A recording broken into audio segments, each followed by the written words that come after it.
حضرت be be سیدہ فاطمہ رضی اللہ تعالیٰ عنہا میں وہ سب خوبیاں موجود تھیں جو کہ ایک سلیقہ مند خاتون میں ہونی چاہیے۔ تمام مکارم اخلاق، فضائل اوصاف آپ پر ختم ہو گئے تھے۔ آپ کی والدہ محترمہ حضرت خدیجہ رضی اللہ تعالیٰ عنہا تھی۔ آپ کے القاب بی بی زہرا، بی بی طاہرہ، بی بی رضیہ اور بی بی بطول ہیں۔ بچپن سے ہی حضرت فاطمہ رضی اللہ تعالیٰ عنہ کی طبیعت میں بہت زیادہ سادگی تھی اور مزاج میں بہت سنجیدگی تھی۔ آپ کا دل بیکار اور فضول کی باتوں اور کام میں نہیں لگتا تھا۔ آپ کہیں پر آنا جانا بھی زیادہ پسند نہیں کرتی تھی۔ آپ ہمیشہ اپنی والدہ محترمہ کے پاس ہی رہتی تھی۔ آپ کی یہ سادگی حضرت محمد صلی اللہ تعالیٰ علیہ وسلم کو بہت پسند تھی۔ اسی وجہ سے آپ بی بی بطول کے لقب سے یاد فرمائی جاتی ہیں، کیونکہ آپ حضرت محمد صلی اللہ تعالیٰ علیہ وسلم کے مشابہ تھی۔ آپ صورت اور سیرت میں بھی حضور صلی اللہ علیہ وسلم سے بہت ملتی جلتی تھی۔ اس لحاظ سے آپ کا لقب بی بی زکیہ اور بی بی رضیہ ہے۔ نبی پاک صلی اللہ علیہ وسلم کی محبوب ترین ہستی حضرت بی بی سیدہ فاطمہ رضی اللہ تعالیٰ عنہا ہے۔ آپ نے فرمایا، فاطمہ میرے دل کا ٹکڑا ہے۔ جس نے فاطمہ کو ناراض کیا اس نے مجھے ناراض کیا۔ یہ صحیح بخاری شریف کی روایت ہے۔ خاتون جنت حضرت فاطمہ رضی اللہ تعالیٰ عنہا جب بیمار ہوئی تو حضرت علی رضی اللہ تعالیٰ عنہ نے فرمایا، اے فاطمہ، میری ایک وصیت ہے کہ جب تم رسول اللہ صلی اللہ علیہ وسلم کے پاس پہنچو تو میرا سلام عرض کرنا اور کہنا، یا رسول اللہ صلی اللہ علیہ وسلم، میں آپ کا مشتاق ہوں۔ حضرت فاطمہ رضی اللہ تعالیٰ عنہ نے فرمایا کہ میری بھی ایک وصیت ہے کہ جب میرا انتقال ہو جائے تو آپ چیخ چیخ کر ماتم مت کرنا اور میرے نور چشم حسن اور حسین کو ڈانٹنا نہیں۔ اے شیر خدا، وہ دیکھیے حضور صلی اللہ علیہ وسلم بہت سے فرشتوں کے ساتھ آ رہے ہیں۔ میں نے ایک کاغذ کا ٹکڑا چکی کے نیچے بڑی حفاظت سے چھپا کر رکھا ہے۔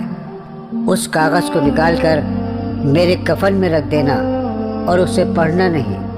حضرت علی رضی اللہ تعالیٰ عنہ نے فرمایا، اے فاطمہ، رسول اللہ صلی اللہ علیہ وسلم کا واسطہ دے کر کہتا ہوں کہ مجھے بتا دو اس کاغذ میں کیا لکھا ہے۔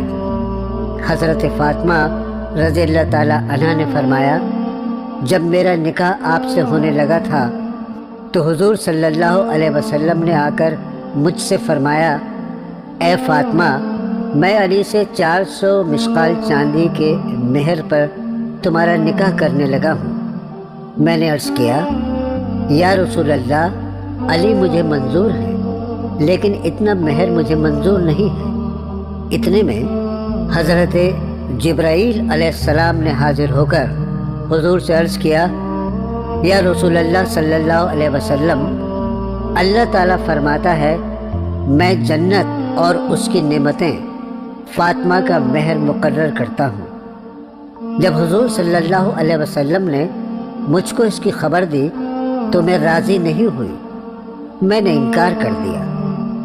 حضور صلی اللہ علیہ وسلم نے فرمایا، تو پھر تم خود ہی بتا دو کہ مہر کتنا ہونا چاہیے۔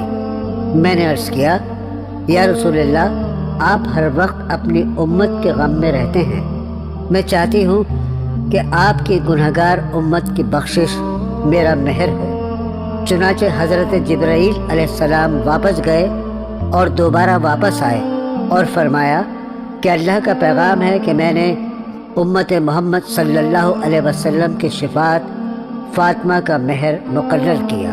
یہ بات کتاب جامع المعجزات مصری صفحہ نمبر 62 پر لکھی ہے۔ حضرت محمد صلی اللہ علیہ وسلم نے فرمایا، فاطمہ میرے جگر کا ٹکڑا ہے۔